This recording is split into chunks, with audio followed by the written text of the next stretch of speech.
Obama administration's health care law is one step closer to ending up in the Supreme Court. The White House has appealed a judge's landmark ruling that the law is unconstitutional because it forces Americans to buy health insurance or be fined by the federal government.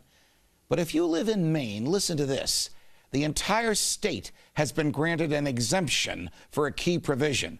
Who better to talk about this than Congresswoman Michelle Bachmann? She's here. She opposes Obamacare. She wants Congress to get back the $105 billion already approved for spending, which she says is buried in the health care law. Congresswoman Bachmann, it's a pleasure. Welcome to the Glenn Beck program. How did this $105 billion thing get in there so that the money will automatically be spent unless Congress rescinds all of Obamacare? How did that happen? Well, it was put in such a way, and let me show you. This is the health care bill, Judge. It's so big we have to put it in 2 books, and I've marked all the places where Speaker Pelosi and Harry Reid buried the spending, and it adds up, like you said, to $105 billion, $464 million. How did they get it in there? This is highly unusual to put spending in an authorization bill. And the best way to describe it is to say, we in the federal government could give a free ticket to Disney World for every American. We could authorize that. But until we allocate the money, appropriate it, nobody's going to go there. All right, why? And what Speaker Pelosi did is she combined both the authorizing and the appropriating. Nobody expected it, including the Congressional Budget Office. All right, why is it that certain states have been granted exemptions from it? Today we learned that Maine, the state of Maine, has been granted an exemption from virtually all aspects of this bill. So if you live in Maine, you don't have to comply with health care. If you're running the government of Maine, if you're the governor of Maine, the legislature in Maine, you don't have to raise taxes and spend money as the feds tried to tell you to do in that bill. So question, how does Maine get off the hook and the other 49 states don't? I want a waiver for myself. Right. I bet you do. I bet the people in the state of Minnesota want a waiver from Obamacare. This is an admission of failure. And, Judge, worse than that, it's a denial of equal protection under the law per our Constitution. Yes. One more constitutional challenge, one more reason we have to defeat this bill. And the good news is we have a remedy. We're going to run out of money to fund the government on March 18th. We have an opportunity to have Republicans come together, put language in that would tell President Obama, you're going to give the money back to implement Obamacare in this clearly unconstitutional bill. And so it's important that your listeners let their member of Congress know and demand that we put this language in the next funding of our government. All right, if you put it in and it passes the House and somehow it passes the Senate, it would require his signature or an override of a veto for that $105 billion to stop. Otherwise, as I understand it, you and I have discussed this elsewhere, the $105 gets spent and there's nothing the Congress can do about it. Those checks are just going to start to roll, whether the cash is in the bank or not. It's already rolling, Judge. People need to know that President Obama is putting Obamacare in at lightning speed. He's already written over 6,000 pages of rules and regulations. Today, as you and I are talking, they are spending $5 billion right now this year to implement Obamacare. So we have to get this money pulled back, or what we realize, the president's been given post-dated checks for the next 8 years of over $105 billion to implement this bill. We've got a chance to pull it back. People can get more information on my Facebook site, but what we really need is to have them call their member of Congress and demand, don't spend one more red cent on government unless Obama gives it back. And what that could mean then is the continuing resolution may not be able to get through. Well, if the continuing resolution doesn't get through, that is, if the government's authority to spend money stops on March 18th and the government closes down, except for the essential parts of it, who will get blamed? Will it be the Republicans in Congress like in '95, or will it be the Democrat in the White House who's out of touch with the times? I think it will be the Democrat in the White House who's out of touch with the times. He needs to explain to the American people, Judge, why he didn't bother to tell them that he was spending $105 billion of their money. I think that's a big issue. He's got to explain why nobody knew about this expenditure. All right, Congresswoman Michelle Bachmann, like your fellow Tea Party Republicans, you have a lot of work cut out for you. Keep up the fight, and thank you for joining us here. Thank you, Judge. They fled their state 3 weeks ago to avoid a vote. Now the 14 Democratic senators missing in action from Wisconsin are going to have to pay a price. Find out what it is next.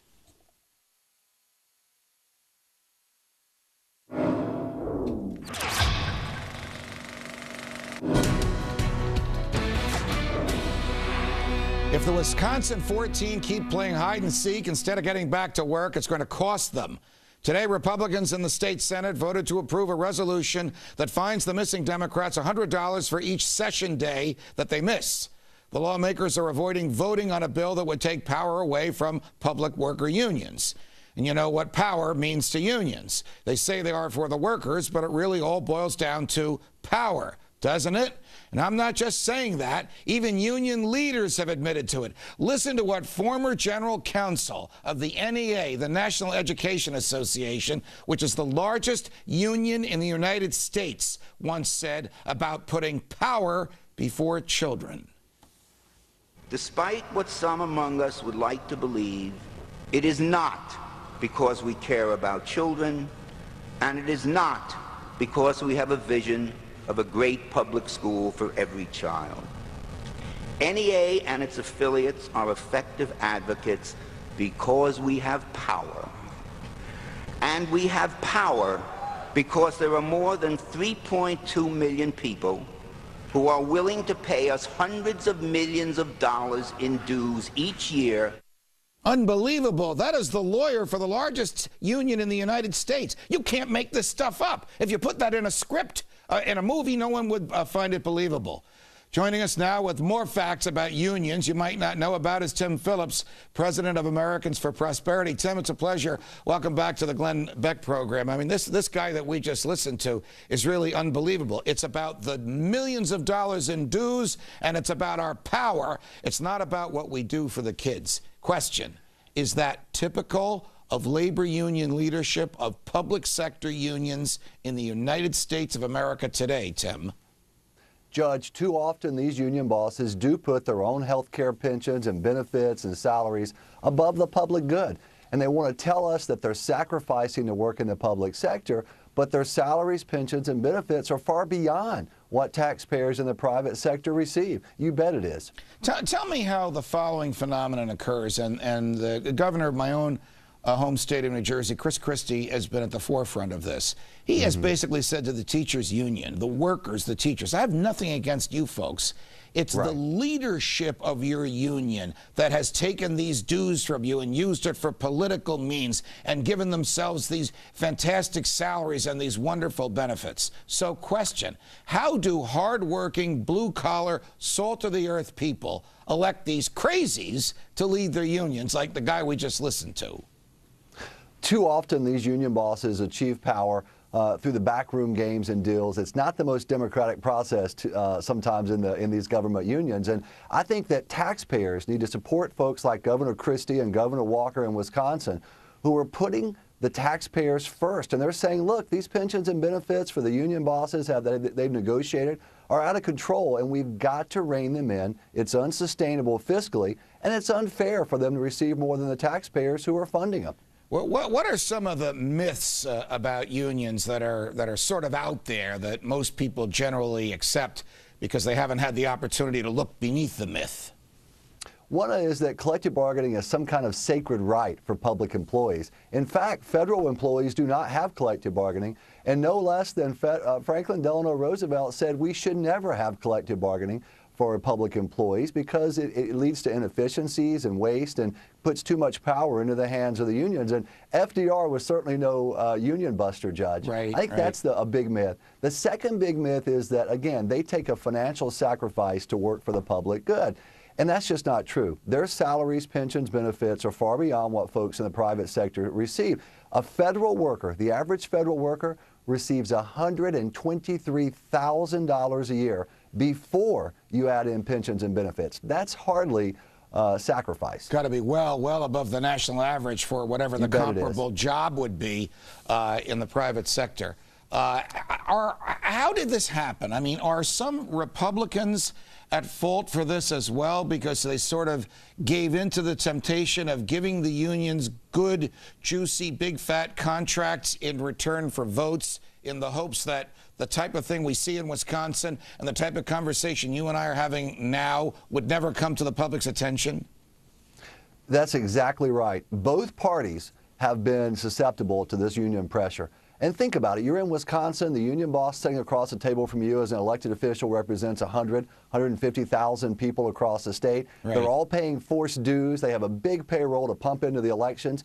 Most of these politicians cave in a heartbeat, and that's wrong. That's why I really applaud these governors like Walker and Christie who are standing up for taxpayers and saying, look, it's time to rein this in.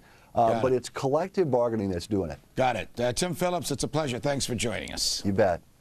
Lawmakers are now pushing to overturn the Federal Communications decision to regulate the internet. An update on the fight for freedom of speech from Capitol Hill. Next.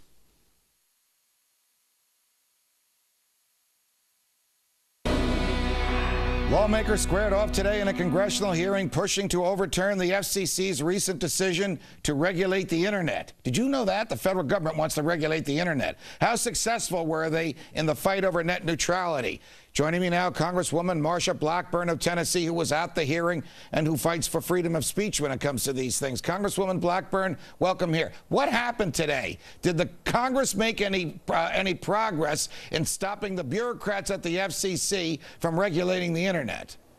Yes, we did, Judge. We were able to pass our resolution of disapproval out of our subcommittee today. It was a 15-8 vote, right down party lines. It's exactly what we had expected. We'll go to the full committee with this and then on to the floor with it, and certainly anticipate that we will get it out of the House in short order. All right. The government, the FCC, the bureaucrats call this net neutrality. Just one of their fancy words to try and make this sound attractive. What it really is to allow the ugly nose of the government to get under the tent and to start regulating what we can watch and what we can log on to and what we can even say on the internet. Right. How could they possibly think they can get away with that in the face of Congress shall make no law abridging the freedom of speech? Well, and that's why we had our 8-line resolution of disapproval that we're going to pass on them and bring this to a halt. This is basically what happened. Christmas week, they go in and for the first time ever, they enact their governance on the internet. They do this without Congress's approval.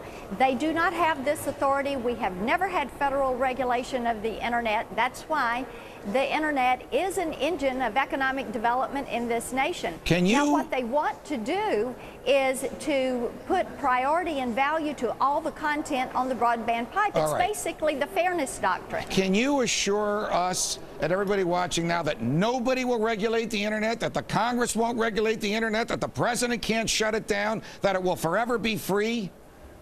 Well, historically it has been.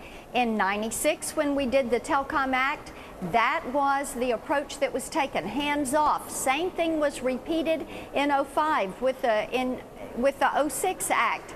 That is the intent of Congress. We've got a 3-step process: defunding, passing the Congressional Review Act, which is the resolution of disapproval, and then passing my legislation, which will be the Internet Freedom Act. 15 seconds left. I'm holding up 2 light bulbs, a good old-fashioned Thomas Edison one and one of these horrible ones that doesn't work. You're leading the forefront to stop the government from forcing us to use these in our homes. Are we going to win? Will we have freedom of light in our homes?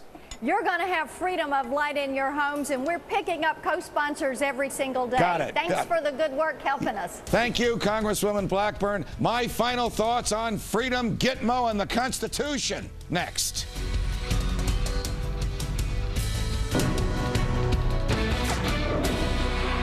Does the government work for us, or do we work for the government? Are the rights that we have from birth, free speech, privacy, travel, fairness from the government, truly ours, or can they be taken away by a piece of paper signed by the president? Tonight, freedom, Gitmo, and you. As many of you know, in addition to filling in for Glenn Beck this week on the Fox News Channel and my other Fox assignments, I also host my own show called Freedom Watch on the Fox Business Network at 8 p.m. Eastern Time. If you watch both of these shows, and if you've heard me talk about freedom before, then none of what I'm about to say should come as a surprise to you. On the Glenn Beck Show and on Freedom Watch, my closing statements this week have addressed the recent decision by President Obama to issue an executive order declaring that he can keep people in jail even after a jury has found them not guilty, and he can lock up whomever he wants and not even file charges against them. The emails and tweets and Facebook comments to my statements on this have been overwhelming. Most of you agree that the president is wrong, terribly wrong, but many of you were surprised to learn that a president can do this. If history has taught us anything, it is that presidents can do whatever they can get away with, and President Obama is no exception. Lincoln arrested newspaper editors who challenged his politics. Wilson arrested people for speaking German in public. FDR arrested Japanese Americans just because of their ancestry. President Obama is not only no exception, rather he is an example that power corrupts, and absolute power corrupts absolutely. Now, when I say corrupts, I don't mean corruption in the tabloid sense of receiving something of value in return for the exercise of governmental power. That's not the case here. Rather, the case here is different, but equally as serious. You see, when Barack Obama was a senator, he argued against military trials for folks who are not accused of violating the rules of war. He argued against America operating a penal colony off our shores where no federal judges could assure fairness. And he argued against the incarceration of people who had not been charged with a crime, or people who juries, whether military or civilians, had already acquitted. And when he became president, he promised to uphold the Constitution and the values that underlie it. But now that he has the power of the presidency, he has rejected what he once believed, and he has refused his oath to uphold the Constitution. George W. Bush did the same, and I did not hesitate to address those wrongs when he did them. But here you have a president who was a star student at Harvard Law School, one of the best law schools in the country, who taught constitutional law at the University of Chicago Law School, also one of the best in the country, and who held himself out as an expert on the Constitution. But now that he has the ability to affect human liberty and to enhance his standing with certain political groups here at home, he has claimed for himself powers nowhere even hinted at in the Constitution and utterly rejected by the Supreme Court.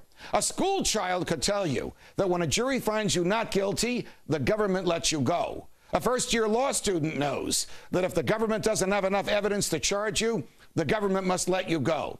All lawyers know that the Constitution is the supreme law of the land, and the president must uphold it whether it is convenient for him or not. But this president has rejected those truths. How about this, Mr. President? All men are created equal and endowed by their creator with certain inalienable rights. Does that sound familiar, Mr. President? The rights are inalienable, as you cannot take them away.